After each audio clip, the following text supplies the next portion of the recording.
Itulah yang menjadi janjinya iblis. Summa la'atiyannahum min baini aydihim. Saya akan datangi, saya akan goda anak Adam itu dari arah depan mereka. Para pendengar yang dirahmati oleh Allah Subhanahu wa taala.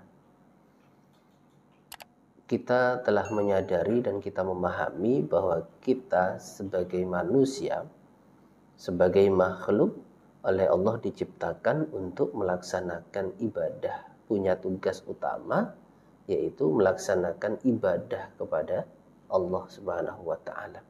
Tidak ada tugas pokok kita melainkan hanya melaksanakan ibadah.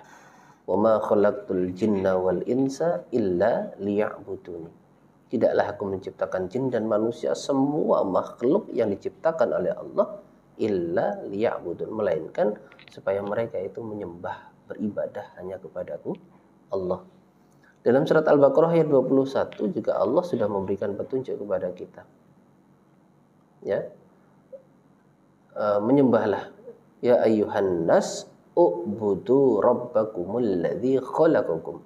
Wahai sekalian manusia, semua manusia, u'budu rabbakum.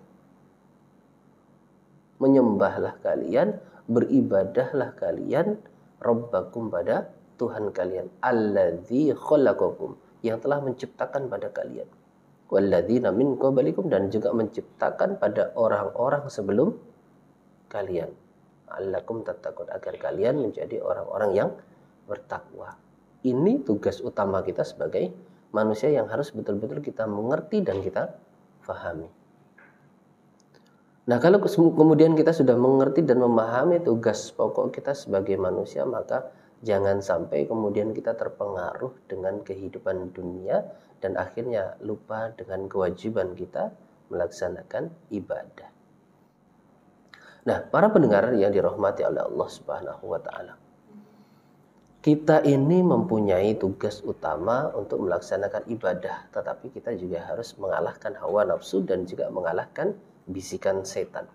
Karena apa? Hawa nafsu akan selalu mengarahkan kita untuk berbuat maksiat, tidak taat kepada Allah, menentang kepada peraturan-peraturan dalam agama, dan iblis setan juga akan membisikkan kepada kita agar kita apa? Senang bermaksiat, tidak taat kepada Allah, senang kepada kehidupan dunia. Nah, ini yang paling berbahaya. Karena Rasulullah Shallallahu Alaihi Wasallam memberikan petunjuk kepada kita, nanti di akhir zaman, ya, di akhir zaman akan ada penyakit wahan yang menjakiti pada hatinya orang-orang yang beriman. Wala yaqdifannallahu fi qulubikumul wahan. Nanti Allah akan menancapkan penyakit wahan di dalam diri kalian. Sahabat bertanya, apakah yang dimaksud wahan itu ya Rasulullah? Wa mal wahnu ya Rasulullah?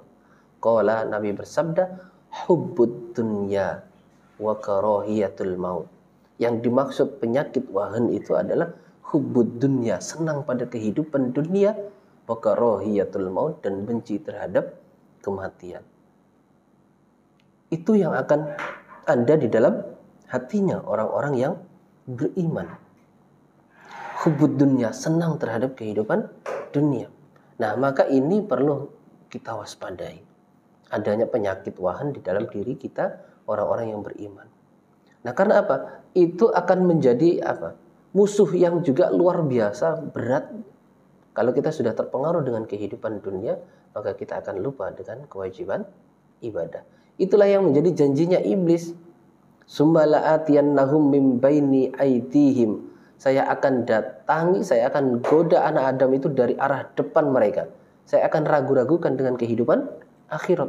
Kalau kita sudah ragu dengan kehidupan akhirat, maka kita tidak akan melaksanakan ibadah. Karena apa? Kita tidak percaya dengan kehidupan akhirat, tidak percaya dengan adanya surga, tidak percaya dengan adanya siksa neraka.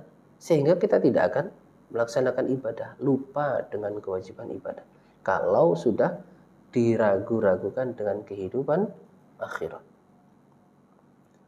Kemudian wamin khalfihim, dan saya juga akan goda anak Adam itu dari arah belakang mereka. Nah, ini dari arah belakang mereka itu kita akan disenangkan dengan kehidupan dunia. Saya akan senangkan dia dengan kehidupan dunia. Kalau sudah kita senang dengan kehidupan dunia, maka kita akan lalai dengan kehidupan akhirat. Kita akan lupa dengan kewajiban ibadah kita. Coba, dan ini banyak berhasilnya. Iblis menggoda kepada kita itu banyak berhasilnya dengan apa? Dengan cara kita disenangkan kehidupan dunia, terhadap kehidupan dunia.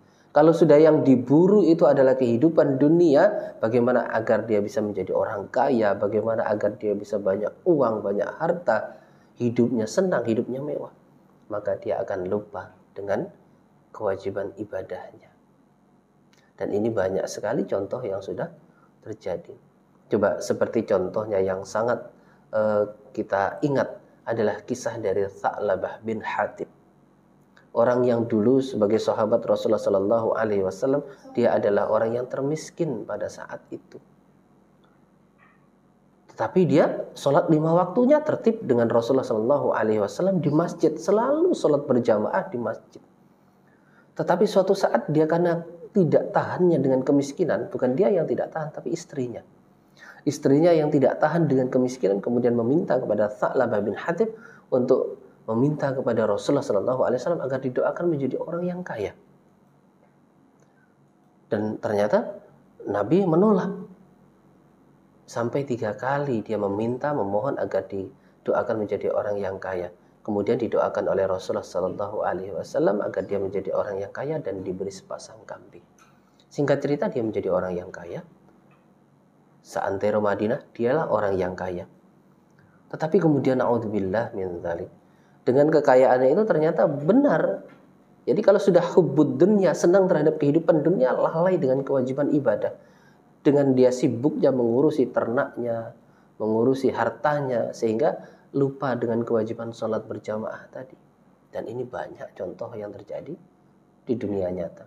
Di kehidupan kita ini banyak orang yang sudah diberikan kehidupan dunia yang lebih, dan sudah nanti itu disenangkan dengan kehidupan dunia, cinta dengan kehidupan dunia, bagaimana dia berusaha untuk bahagia, jadi orang kaya, hidup mewah, maka pasti dia akan lupa dengan kewajibannya melaksanakan ibadah kepada Allah. Dan itu banyak berhasil godaan iblis itu. Kemudian kalau dia tidak berhasil dari depan, dari belakang, dia akan datang wa'an aimanihim, dia akan datang dari sebelah kanan. Datang dari sebelah kanan itu digoda dari amalan baik kita. Sampai seperti itu iblis, setan menggoda kepada kita, ya. Digoda dari arah sebelah kanan, yaitu dari amalan baik kita. Kalau kita jadi orang yang soleh, jadi orang yang baik, jadi orang yang taat kepada Allah, melaksanakan ibadah, maka digoda dari amalan baik kita. Supaya apa? Amalan baik kita tidak niat karena Allah, atau niat kita di dalam melaksanakan ibadah itu tercampur dengan riya, tercampur dengan sum'ah, tercampur dengan sombong, kesombongan, tercampur dengan niat-niat a'malan li ghairillah atau syahwatan khafiyah, sehingga menjadi kesyirikan di dalam diri kita yang disebut syirik khafi, yang nantinya gagal amalan kita yang kita kerjakan itu lebur dan kita menjadi orang yang rugi. Seperti yang difirmankan oleh Allah, la in asyrakta la yahbatanna amaluk, jika kamu syirik dalam amalanmu, dalam ibadahmu, maka la yahbatanna amaluk, amalanmu itu akan lebur semua. Wala takunanna minal khasirin, dan kamu akan jadi orang yang rugi. Seperti contoh dalam hadis riwayat Muslim diceritakan ada 3 orang ahli ibadah, ahli sedekah, ahli membaca Al-Quran, ahli perang, ahli jihad. Mereka semua mati dalam keadaan baik. Tetapi ternyata di hadapan Allah mereka setelah dihisab itu dikatakan oleh Allah, kadzabta, kamu berdusta. Kamu menjadi ahli membaca Al-Quran, ahli sedekah, dan juga sebagai ahli perang, itu ternyata hanya untuk supaya mendapatkan predikat bahwa kamu orang yang dermawan, kamu orang yang qori, membaca Al-Quran, kamu orang yang ahli sedekah, orang yang dermawan. Ternyata tidak diniati karena Allah. Itu amalan baik yang seharusnya bisa memasukkan kita ke dalam surga, ternyata justru malah menjadikan kita masuk ke dalam neraka. Karena apa? Digoda oleh iblis, kalah, sehingga niatnya berubah, tercampur dengan syirik, tercampur dengan niat-niat yang lain, riya, sum'ah, dan juga amalan li ghairillah.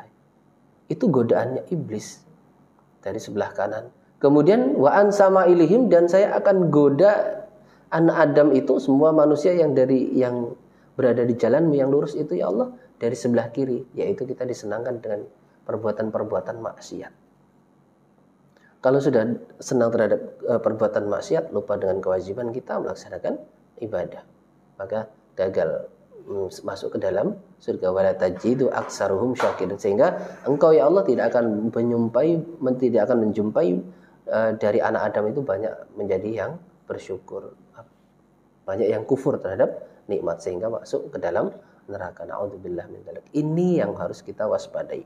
Nah, yang paling harus kita waspadai pada pagi hari ini kita bahas itu adalah tentang godaannya iblis dari sebelah arah belakang.